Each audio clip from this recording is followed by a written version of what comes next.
Mesdames et messieurs, bonsoir. Merci d'avoir choisi RTI 1 à la une de ce 20h. Le président Alassane Ouattara reçoit 8 ambassadeurs accrédités en Côte d'Ivoire. Ils lui ont présenté leur lettre de créance ce jeudi. Ces chefs de mission diplomatique venus, entre autres, du Sri Lanka, de la Pologne, du Zimbabwe, de l'Allemagne, envisagent de renforcer la coopération entre leurs pays respectifs et la Côte d'Ivoire. Et c'est parti pour la 11e édition de la CGC Academy. La croissance durable des entreprises est au cœur des travaux démarrés aujourd'hui en présence du vice-président Tiemoko Melet Kone. Il invite les entreprises du secteur privé africain à plus d'innovation et d'audace. La Côte d'Ivoire se prépare activement pour la CAN 2023. Mais qu'en est-il des infrastructures d'accueil ? Le Premier ministre Robert Begré-Mambé veut se faire une nette idée. Il est en visite des chantiers aujourd'hui. La voie de contournement de la ville d'Abidjan ou la Y4 et celle ralliant le stade de Bimpe ont été prospectées. Le 2 décembre 2023, c'est la date annoncée par la CEI pour la reprise des élections dans les localités dont les résultats des municipales et régionales ont été annulés par le Conseil d'État. La campagne électorale aura lieu du vendredi 24 novembre au jeudi 30 novembre à minuit. Soyez les bienvenus sur RTI 1. Le président Alassane Ouattara a échangé aujourd'hui avec plusieurs ambassadeurs au palais présidentiel au nombre de 8. Ces chefs de mission diplomatique accrédités en Côte d'Ivoire lui ont présenté leur lettre de créance. Il s'agit des ambassadeurs du Sri Lanka, de la Pologne, d'Australie, du Zimbabwe, du Mexique, du Royaume de Belgique et des Pays-Bas ainsi que de l'Allemagne, on nous rapporte à Ouattara. La salle des pas perdus au palais présidentiel. Cérémonie de présentation des lettres de créance de 8 ambassadeurs accrédités en Côte d'Ivoire au président de la République Alassane Ouattara. C'est l'ambassadeur d'Allemagne qui a ouvert la série des remises des lettres de rappel des sortants et des lettres de créance des nouveaux diplomates. Il va s'employer au renforcement de la coopération entre les deux pays, notamment dans les secteurs de l'énergie et de l'emploi jeune. On vient de financer, par exemple, dans le secteur de l'énergie, la première grande station solaire de la Côte d'Ivoire. Et on est très engagé, continu, avec un programme pour que la jeunesse trouve de l'emploi. Les relations de coopération entre la Côte d'Ivoire et les Pays-Bas sont au beau fixe. Le nouvel ambassadeur des Pays-Bas place sa mission sous le signe de la construction d'un partenariat gagnant-gagnant et durable. Les Pays-Bas ont récemment été le pays à l'honneur du salon agricole et ressources animales qui nous a permis d'accélérer et approfondir nos activités dans ce domaine. Le Royaume de Belgique est le 4e partenaire commercial de la Côte d'Ivoire. Il s'agit donc pour le nouveau chef de la diplomatie belge en Côte d'Ivoire de contribuer au développement des relations économiques ainsi que des échanges dans les secteurs de la culture et des sports. La mission est évidemment de renforcer les relations diplomatiques entre nos deux pays, relations qui sont déjà en fait très solides depuis 62 ans d'ailleurs. La Belgique est même le 2e investisseur européen ici en Côte d'Ivoire et donc nous avons vraiment des relations économiques très fortes. Avec 36 ans d'expérience diplomatique, l'ambassadeur du Mexique en Côte d'Ivoire veut renforcer les relations bilatérales. À cet effet, une mission commerciale est attendue en décembre à Abidjan. On va travailler sur le projet de coopération bilatérale, le renforcement des relations économiques. La promotion des accords de coopération, surtout dans les domaines de l'agriculture, au cœur du mandat du nouvel ambassadeur du Zimbabwe en Côte d'Ivoire. J'ai pu discuter avec son Excellence le Président de la République ce matin avant cette cérémonie. Il m'a exprimé son intérêt de renforcer davantage la coopération au niveau de l'agriculture, surtout au niveau de la production du blé. Les relations bilatérales entre la Côte d'Ivoire et l'Australie ont continué à se développer ces dernières années, notamment dans le secteur minier et des programmes d'aide directe au développement. Dans le secteur minier, une dizaine de sociétés australiennes continuent de fournir d'importantes opportunités de développement, de croissance, de revenus au gouvernement, mais aussi des emplois et de la formation professionnelle, et ceci à travers le pays. La Pologne, selon son nouvel ambassadeur, est présente en Côte d'Ivoire depuis de nombreuses années, notamment dans le secteur de l'automobile. Le diplomate polonais s'engage à rapprocher les secteurs privés des deux pays. La Pologne est présente en Côte d'Ivoire. Elle est présente d'un point de vue économique. L'une de nos entreprises qui produit des semi-remorques pour poids lourds est là depuis plusieurs années et s'occupe non seulement de la commercialisation de semi-remorques, mais aussi d'autres véhicules. L'ambassadeur du Sri Lanka a pour sa part indiqué que son pays entend renforcer sa présence en Côte d'Ivoire à travers le développement des relations économiques. Nous sommes déjà beaucoup engagés dans l'Afrique de l'Est, surtout dans le domaine économique et des énergies renouvelables. Nous entendons faire la même chose ici en Côte d'Ivoire. Le président de la République a pour sa part adressé ses chaleureuses félicitations aux nouveaux ambassadeurs accrédités en Côte d'Ivoire, avant de les assurer de la disponibilité du gouvernement ivoirien à les accompagner dans l'accomplissement de leur mission.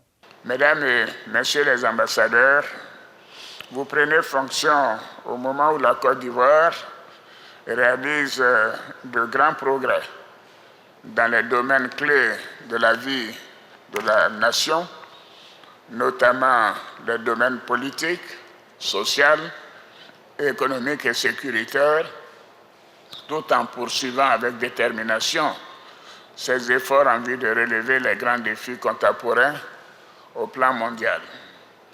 Sur le plan politique, la Côte d'Ivoire a organisé en septembre dernier, avec succès, des élections locales et sénatoriales. Ces élections qui se sont passées dans un climat apaisé ont enregistré la participation de tous les partis politiques significatifs de la vie politique de notre pays. Ces élections ont abouti au renouvellement du Sénat, la Chambre haute du Parlement, qui a élu son nouveau président, en la personne de Mme Kandia Kamisoko Kamara, précédemment ministre d'État, ministre des Affaires étrangères. L'actualité politique est également marquée par la nomination d'un nouveau Premier ministre, chef du gouvernement, M. Robert Begré-Mambé, précédemment gouverneur du district d'Abidjan, le 12 octobre, et la formation d'un nouveau gouvernement, le 17 octobre, qui a pour mission de consolider les performances enregistrées dans notre pays au cours de ces dernières années en matière de paix, de sécurité, de stabilité politique et de croissance économique et sociale. Dans le cadre de la mise en œuvre de notre programme Une Côte d'Ivoire solidaire, le gouvernement poursuit avec détermination la mise en œuvre du programme social du gouvernement qui permet une meilleure distribution des fruits de la croissance économique, notamment aux couches sociales les plus vulnérables, à travers la réalisation de projets dans les secteurs clés de l'éducation, la santé, la construction de logements, de routes et de logements sociaux, l'électrification, ainsi que l'adduction en eau potable. Et nous sommes fiers d'indiquer qu'aujourd'hui, la Côte d'Ivoire est quasiment entièrement électrifiée, et même tous les villages qui ont plus de 500 habitants ont reçu l'électrification. Le président de la République a par ailleurs souligné le caractère particulier des relations de coopération avec chaque pays accrédité avant de charger les 8 diplomates de transmettre à leurs chefs d'État et souverains respectifs ses cordiales salutations, de même que ses vœux de santé, de paix et de progrès. Il a souhaité aux nouveaux ambassadeurs plein succès dans l'accomplissement de leur mission. Et l'actualité en Côte d'Ivoire, c'est aussi la CGC Academy, principal forum économique du secteur privé dans notre pays. La CGC Academy a ouvert sa 11e édition. Les travaux ont débuté aujourd'hui à Abidjan en présence du vice-président Tiemoko Meiliet-Koné. Le patronat ivoirien réfléchit à la croissance durable des entreprises. Le vice-président invite les entreprises du secteur privé africain à plus d'innovation et d'audace, nous rapporte Mahama Traoré. Top départ de la 11e édition de la CGEC Academy, désormais le plus grand rendez-vous annuel entre les fondateurs, les dirigeants d'entreprise avec les jeunes entrepreneurs. Pour la 2e année de suite, c'est le vice-président de la République Tiemoko Meiliet-Koné qui ouvre les travaux au nom du chef de l'État. Les échanges durant ces 48 heures seront orientés vers la croissance durable des entreprises africaines, un thème lié à l'actualité des crises multiformes que connaît le monde. L'écart entre l'Afrique et d'autres régions du monde, telles que l'Asie du Sud-Est, l'Amérique latine et les Caraïbes, est particulièrement important en ce qui concerne les piliers significatifs de l'environnement des affaires, à savoir la gouvernance, les infrastructures et le capital humain.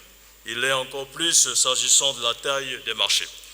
Pour une croissance durable des entreprises africaines, afin qu'elles créent davantage de richesses et d'emplois, il importe de faire des propositions pour éliminer les obstacles qui empêchent nos États et nos entreprises d'exploiter pleinement leur potentiel et de réaliser des progrès économiques pour une prospérité équitablement partagée. Pour concrétiser cette aspiration majeure de la CGEC Academy, le ministre du Commerce et de l'Industrie évoque les 4 défis majeurs à relever. Le premier défi est l'investissement dans l'innovation en vue de renforcer l'intégration des entreprises dans les marchés régionaux. Le deuxième défi est l'amélioration de la qualité. Le troisième défi représente le renforcement des capacités des entreprises, les PME, les entreprises de taille intermédiaire et les grandes entreprises, à travers l'accompagnement et le financement. Le quatrième défi porte sur la digitalisation. La digitalisation représente de nos jours une opportunité pour les entreprises de développer la clientèle au niveau national et international.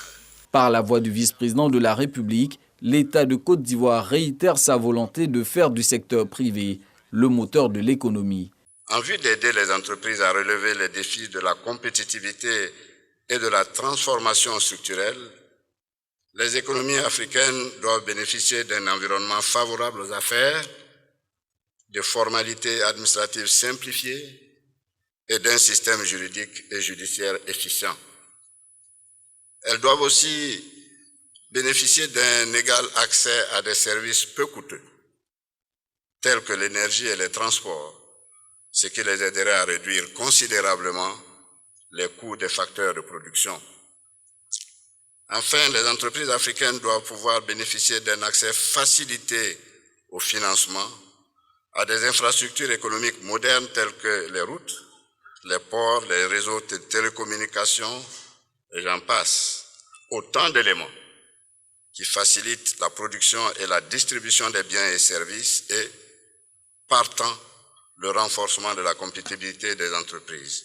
Je voudrais assurer le patronat ivoirien et tous ceux qui ont choisi notre pays pour investir de la ferme volonté de l'État de Côte d'Ivoire et de les accompagner en poursuivant les réformes destinées à améliorer l'environnement des affaires.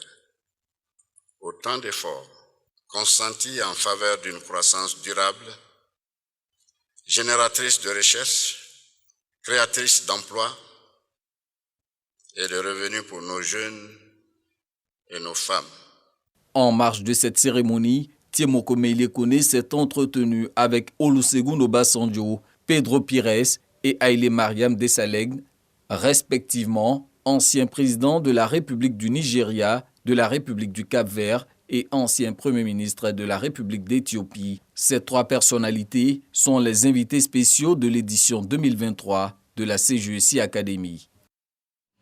Et on n'oublie pas la CAN 2023 qui avance. La Côte d'Ivoire se prépare activement. Mais qu'en est-il des infrastructures d'accueil? Le Premier ministre Robert Begré-Mambé veut se faire une nette idée. Il était donc en visite des chantiers aujourd'hui avec le ministre de l'Équipement et de l'Entretien routier. La voie de contournement de la ville d'Abidjan ou Y4 et celle ralliant le stade de Bimpe ont été prospectées, nous rapporte Mama Traoré. Fluide circulation au niveau de la zone industrielle de Yopougon. La conséquence de l'élargissement de la voie, elle est passée d'un format de 2x2 voies à celui de 3x3 voies dans chaque sens. Ce tronçon rénové et agrandi longe la prison civile jusqu'au carrefour Ndoutré dans la commune d'Abobo. Ici, les travaux en voie de finition ont généré un échangeur au-dessus de ce lieu très fréquenté. Fluidité assurée, les usagers s'en réjouissent. Quand on finit les travaux, je pense que ça va régler tout ce qui est bouchon, tout ce qui est ralentissement, tout ça. La route était trop rétrécie. Mais aujourd'hui, nous constatons un grand avancement, sincèrement. Donc ça nous va droit au cœur. Bon, avant, en tout cas, c'était impraticable. On n'a plus peur de prendre les clients pour venir en d'autres, en tout cas. Cet ouvrage, baptisé la sortie est d'Abidjan, part de la zone industrielle de Yopougon et s'achève à la station de péage de Thomasé sur la route menant à Adzopé, soit une distance totale de 24 km dont les travaux d'aménagement ont été lancés en octobre 2020 par le président Alassane Ouattara. L'ouvrage permet de rallier plus aisément la commune de Yopougon à celle d'Anyama où se trouve le stade des Bimpe. Ce jeudi, le Premier ministre Robert Begré-Mambé vient constater le niveau d'avancement du chantier qui est de 98%. Les travaux sont en phase de finition. Le chef du gouvernement contemple l'échangeur du carrefour de Ndoutré dans la commune d'Abobo avant de se rendre plus loin aux encablures du stade Alassane Ouattara des Bimpe où se dessine une intersection entre la sortie est et la voie de contournement d'Abidjan dénommée la Y4. Cap est mis sur ce tronçon qui connaît à ce jour un taux de réalisation de 76%. Robert Begré-Mambé presse l'entreprise d'accélérer la cadence pour être fin prêt d'ici la tenue de la prochaine Coupe d'Afrique des Nations que va abriter la Côte d'Ivoire. Sur la voie Y4 qui fait 26 km pour un montant de 120 milliards si on tient compte des indemnisations, les travaux sont avancés sur le premier tronçon. Le deuxième tronçon nous révèle qu'il y a 5 points critiques pour lesquels le ministre va faire des séances de travail avec l'entreprise, adjudicateur de cette zone, pour lui donner un délai au bout duquel il doit avoir terminé les travaux. Et je pense qu'au bout de 45 jours, c'est une exigence que nous allons imposer. Nous devons avoir fini les travaux de ce deuxième tronçon qui va faire jonction avec le premier tronçon qui lui est suffisamment avancé. La Y4 assure la jonction entre la commune d'Anyama et le boulevard Mitterrand au niveau de la Riviera 3. Voilà, et les lignes bougent à la Chambre haute du Parlement ivoirien aussi. Le Sénat se dote d'un calendrier de travail. C'est le tout premier de la deuxième législature. La présidente de cette institution, Kandia Camara, et tous les autres sénateurs ont adopté le calendrier du 26 octobre au 19 décembre 2023. Plusieurs projets de loi seront exposés par des membres du gouvernement et seront face aux sénateurs, nous dit Kadès Sogodogo. La deuxième législature du Sénat est en train d'atteindre progressivement la vitesse de croisière souhaitée. Elle vient de se doter de son tout premier calendrier de travail.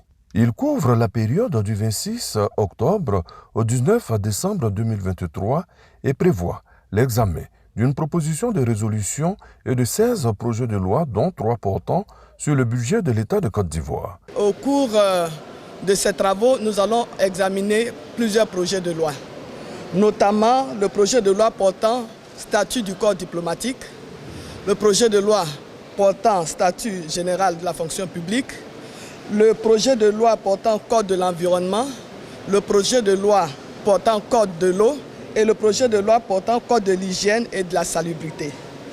Donc, en plus de ces projets de loi, nous allons examiner 3 projets de loi de finances, notamment le projet de loi portant règlement du budget 2022, le projet de loi rectificatif du budget 2023 et le projet de loi de finances portant budget de l'État pour l'année 2024.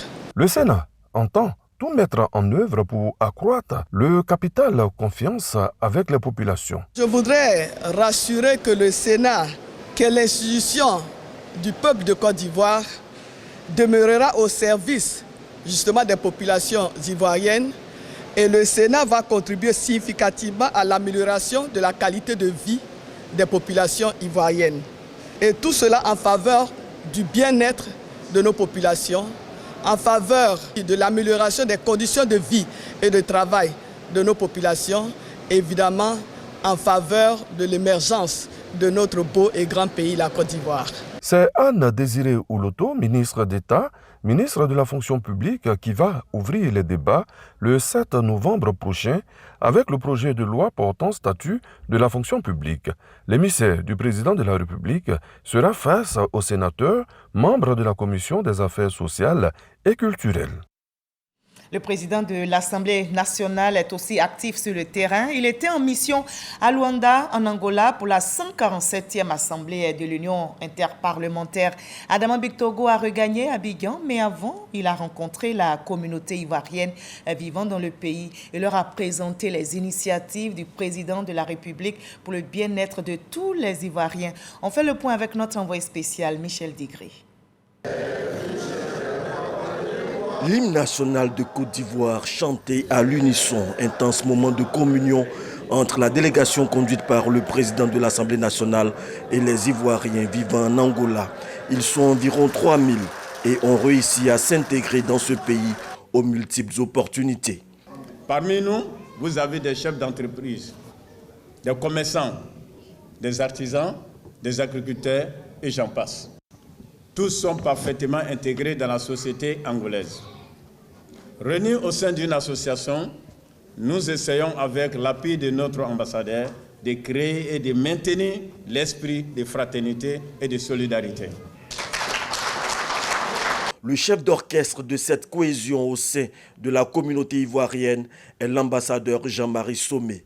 Notre travail ici depuis bientôt 2 ans a été de rassembler les Ivoiriens sur un leitmotiv. Solidarité des Ivoiriens, se connaître les uns les autres. Cela n'a pas été facile. Le sentiment que m'anime aujourd'hui est un sentiment de fierté. Fierté parce que la Côte d'Ivoire se retrouve. La Côte d'Ivoire solidaire aux 4 coins du monde, et ce grâce au leadership du président Alassane Ouattara. La Côte d'Ivoire est en pleine transformation grâce à la vision du président Alassane Ouattara. La Côte d'Ivoire est sur le chemin du renforcement permanent de la cohésion sociale, de la stabilité, et tout cela doit se faire par tous les Ivoiriens, où qu'ils se trouvent. Ce n'est pas parce que vous êtes en Angola que la Côte d'Ivoire n'est pas votre préoccupation. Et je l'ai senti. Même ici, j'ai vu comment nous avons chanté l'hymne national ensemble. La fierté ivoirienne. La fraternité ivoirienne. Et partout où nous sommes, nous devons garder cette fierté d'appartenir à la Côte d'Ivoire. L'amour pour notre patrie, cette Côte d'Ivoire que nous aimons tant, tous, forte de sa diversité.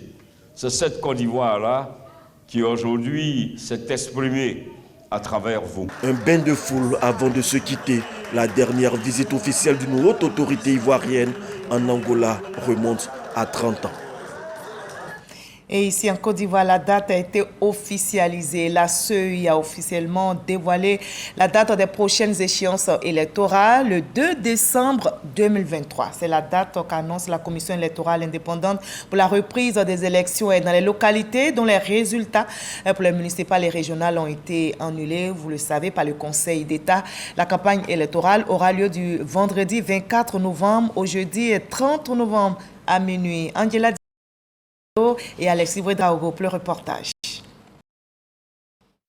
La date pour la reprise des élections des conseillers municipaux et régionaux enfin connue dans les communes de San Pedro, Oumé, Salé, Goïtafla, Ferkesedougou, Kumbala, Dabakala, Kwibli, Sarala et dans la région du Guémon. Les élections vont se tenir le 2 décembre prochain. Le Conseil d'État a ordonné la reprise des élections dans les circonscriptions suscitées, en plus des communes de Kouibli et Sarala et de la région du Gaumont, où la commission électorale n'a pu proclamer les résultats pour diverses causes ayant entaché la sincérité du scrutin. Ainsi, les collèges électoraux sont convoqués le samedi 2 décembre 2023 en vue des élections des conseillers régionaux de la région du Guémont et des conseillers municipaux des communes de San Pedro, Oumé, Tiasalé, Kouibli, Goïtafla, Ferkessédougou, Kumbala, Dabakala et Sarala. La campagne électorale des dites élections se déroulera du vendredi 24 novembre 2023 à 0h au jeudi 30 novembre 2023 à minuit. C'est le 2 septembre dernier que les élections des conseillers municipaux et régionaux ont eu lieu sur toute l'étendue du territoire. Après l'annulation du scrutin dans 10 localités, les articles 172 et 201 du Code électoral prescrivent l'organisation de nouvelles élections dans le délai de 3 mois suivant cette annulation. Voilà, et ces élections se tiendront dans un climat de paix et surtout sécurisé. L'Académie internationale de lutte contre le terrorisme vient justement de procéder à sa rentrée académique 2023-2024. Au moins 64 semaines de cours attendent les 700 stagiaires composés en majorité de juges antiterroristes, de policiers, de gendarmes et de militaires. Ils seront outillés à la sociologie de l'État et à une nouvelle approche afin de faire face à la radicalisation extrémiste. Explication détaillée avec Walter Amadou Ouattara. Bouleversement géopolitique et terrorisme en Afrique de l'Ouest, c'est le thème de l'année académique 2023-2024 de l'Académie internationale de lutte contre le terrorisme. De nouveaux modules sont au programme de l'enseignement. Notamment la judiciarisation, on a le dialogue force de défense et population civile dans un environnement perméable au terrorisme. Il y a les hauts fonctionnaires des États qui sont formés, tels que les magistrats, les préfets et puis les officiers supérieurs des armées. C'est la direction de la coopération de la sécurité et de la défense en France qui réceptionne les dossiers des stagiaires et qui envoie effectivement aux différents États. Et à ce moment-là, nous recevons des stagiaires ici. La prise en charge, elle est totale au niveau de l'académie. De 323 stagiaires en 2022, ce nombre est passé à 700 en 2023. À travers cette attractivité, les dirigeants de l'école veulent davantage renforcer leur vision. Cette dynamique se poursuivra avec 65 semaines de stage qui sont programmées en 2024. Ainsi, ont été ouverts de nouveaux stages qui sont proches des réalités du terrain. Il s'agit entre autres du traitement et de la prévention de la radicalisation en détention, de la lutte contre la radicalisation en ligne, de la prise en charge des victimes du terrorisme, du renforcement des liens entre les populations civiles et les forces de défense et de sécurité. Au nom du ministre d'État, ministre de la Défense, Téné Birahima Ouattara, le directeur de cabinet du dit ministère, se félicite des acquis et de l'évolution de l'envergure internationale de cette académie. En effet, après seulement, on va dire, 2 années de fonctionnement, d'existence, ce sont des dizaines de formations qui ont pu être délivrées au profit d'environ 1000 stagiaires venus de tous les continents. Je voudrais me réjouir avec vous de l'augmentation en nombre et en qualité des contributeurs et des partenaires de l'AICT avec l'arrivée des 3 nouveaux membres que sont l'Allemagne, les Émirats arabes unis et le Danemark. L'AICT consolide ainsi son caractère international et sa gouvernance. 2 exposés et une conférence liées au sujet État, société, institutions républicaines, à l'épreuve des crises émergentes, le cas de l'Afrique, ont permis à l'assistance composée de forces de défense et de sécurité, ainsi que de nombreux étudiants, de mieux appréhender la question de la lutte contre le terrorisme. Et c'est normal puisque les jeunes sont au cœur des priorités. Le ministre de la Promotion et de la Jeunesse, de l'Insertion professionnelle et du service civique a rencontré en début de semaine les organisations de jeunesse issues des partis politiques et de la société civile. Au cœur des échanges qui ont eu lieu à l'auditorium de la CNPS au Plateau, le ministre Mamadou Touré a fait le point des acquis du programme Jeunesse du gouvernement. Didier Nguessan. Au 4e et dernier trimestre de l'année dédiée à la jeunesse, plusieurs programmes ont été mis en œuvre au bénéfice des jeunes. À cette rencontre entre le ministre Mamadou Touré et les organisations de jeunesse issues des partis politiques et de la société civile, les opportunités ont été présentées aux jeunes qui entendent les saisir. Nous avons donc entrepris la création d'un comité de suivi qui allait donc se conformer aux actions du programme jeunesse du gouvernement, mais également se rassurer que les engagements qui ont été pris par les dirigeants sont suivis sur le terrain. Et à compter de la semaine prochaine, cela sera multiplié pour plusieurs actions pour le bonheur donc, de la jeunesse citoyenne. Accompagnement à l'apprentissage ou au stage, financement d'activités commerciales et de projets communautaires, autant de dispositifs que déploie le ministère de la Promotion de la Jeunesse. Nous avons décidé de les accompagner aussi dans le cadre de la mise en œuvre du suivi de ce programme. Nous avons pu mobiliser auprès de nos partenaires près de 300 millions de francs CFA pour appuyer l'ensemble des enseignants de jeunesse dans le cadre d'une plateforme de suivi du PJGOUV. J'ai rappelé aussi que le PJGOUV, c'est vrai 2023, mais c'est un programme qui a été conçu sur 3 ans et donc ils devront anticiper aussi dans la réflexion sur ce qui sera mis en œuvre dans le cadre du PJGOUV pour l'année 2024. Il est annoncé la mise en place d'un comité de suivi et évaluation des programmes. Le ministre Kofi Nguessan veut rendre dynamique l'enseignement technique et professionnel ici en Côte d'Ivoire. Justement, il mise sur la pratique dans les différents enseignements afin que les apprenants soient opérationnels dès leur sortie d'école et structures de formation. On en sait plus avec notre reporter Issa Chunayeo. Allier la pratique à la théorie, c'est désormais une exigence au niveau de la formation des jeunes dans l'enseignement technique et professionnel.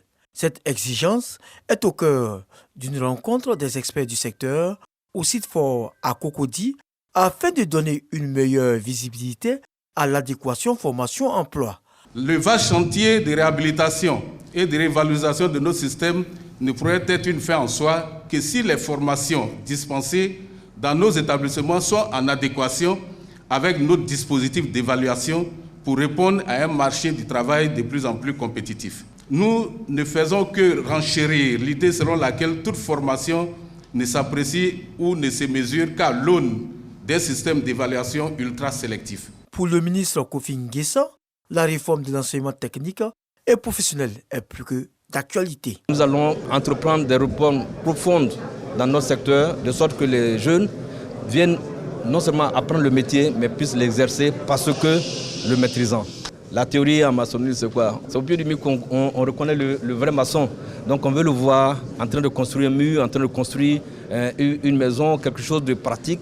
On veut prendre un jeune qui fait la cordonnerie, on va le voir en train de fabriquer une chaussure, en train de fabriquer une ceinture, mais c'est des choses pratiques. Les professionnels du secteur attendent beaucoup des conclusions des travaux de cet atelier ouvert le mardi pour prendre fin ce vendredi 27 octobre 2023. On annonce aussi des réformes au niveau du numérique. Justement, une charte des réseaux sociaux vient de voir le jour dans notre pays. Elle a été signée par une trentaine de web activistes, influenceurs et blogueurs. Et c'est à l'initiative de la Haute Autorité de la Communication Audiovisuelle, ACA. Les acteurs du web se sont engagés à être responsables dans la production des contenus. On en sait plus avec notre reporter Didier Nguessan. Les activistes, blogueurs et influenceurs signent une charte des réseaux sociaux. Il s'agit d'un ensemble d'engagements moraux et juridiques qui reposent sur 7 principes. L'intégrité et l'exactitude de l'information, le respect des droits et de la dignité d'autrui, la transparence dans les contrats commerciaux, la promotion du débat constructif et du dialogue ouvert, entre autres. Je ferai de mon mieux pour que ça puisse être respecté, en tout cas venant de ma communauté. Parce que de nos jours, on constate qu'il y a énormément de laisser-aller. Les gens disent tout et n'importe quoi. Et c'est franchement un très bon projet et je suis prête à y adhérer. Sur un réseau social comme Meta, il y a des conditions d'utilisation qui te demandent un certain nombre de comportements. C'est ce à quoi nous sommes toujours attelés. Aujourd'hui, avec cette charte, on sait qu'on a quand même un guide qui nous permet d'être davantage regardants sur ce qu'on fait. Et donc voilà, c'est une très très bonne chose et ça nous permet aussi de savoir qu'on ne peut pas faire tout et n'importe quoi. La Haute Autorité de la Communication Audiovisuelle, ACA, remet aux signataires une attestation de responsabilité numérique. Les réseaux sociaux peuvent muter d'instruments de libération de la connaissance vers des outils d'aliénation et de dérèglement de l'espace public, créant ainsi une situation qui interpelle les pouvoirs publics pour une stratégie de cybersécurité en vue de garantir l'ordre public dans l'écosystème virtuel. Il nous faut aller résolument aujourd'hui vers une alphabétisation numérique de tous les citoyens, mais particulièrement de nos enfants, pour une utilisation responsable de l'Internet. Avec la charte des réseaux sociaux, les acteurs du web s'autorégulent, ce qui contribuera à assainir le numérique en Côte d'Ivoire. Et les journalistes se souviennent de Jean-Hélène, l'ancien correspondant de RFI, a été honoré par ses pairs aujourd'hui. Et c'est 20 ans après sa mort, une marche de journalistes a eu lieu aujourd'hui. Nous témoigne Didier Nguesson. Disparu il y a 20 ans, Jean-Hélène est plus que jamais présent dans la mémoire de ses pairs. Les journalistes, parents, amis et connaissances rendent un hommage à l'ancien correspondant de RFI en Côte d'Ivoire, disparu tragiquement le 21 octobre 2003 à Abidjan. Une gèbe de fleurs est posée sur le lieu où son corps a été retrouvé. Avant cette procession, les anciens collègues ont témoigné sur la vie professionnelle du défunt. Il y a 10 ans, les autorités ivoiriennes ont choisi de décorer Jean-Hélène de l'Ordre national à titre posthume. Le frère de Jean, Thierry Baldensberger, a reçu cette distinction des mains de la grande chancelière d'alors, Madame Henriette Diabaté. La presse étrangère en Côte d'Ivoire se satisfait de l'amélioration actuelle d'un environnement de travail sécurisé pour les journalistes. Cette cérémonie souligne l'importance que nos États devraient accorder à la sécurité des professionnels des médias et à l'accès libre à l'information dans nos sociétés démocratiques. Jean-Hélène était ce jour-là allé chercher l'information, avoir accès à l'information. Le ministère de la Communication travaille à garantir la liberté de la presse. Qui note que l'environnement s'est beaucoup amélioré, même si nous sommes d'accord avec elle qu'il reste encore beaucoup à faire en ce qui concerne surtout l'accès à l'information publique. L'assassinat de Jean-Hélène nous interpelle tous et nous rappelle que la liberté de la presse peut coûter un lourd tribut. Pour lui et pour tous les journalistes morts dans l'exercice de leur métier, nous devons veiller sur la liberté de la presse et le droit à l'information. Chacune et chacun d'entre nous doit être le gardien de ces valeurs fondatrices de la démocratie. 96 journalistes ont été tués dans le monde en 2022, selon l'UNESCO. 36 autres ont été assassinés depuis le début de l'année 2023, selon Reporters sans frontières.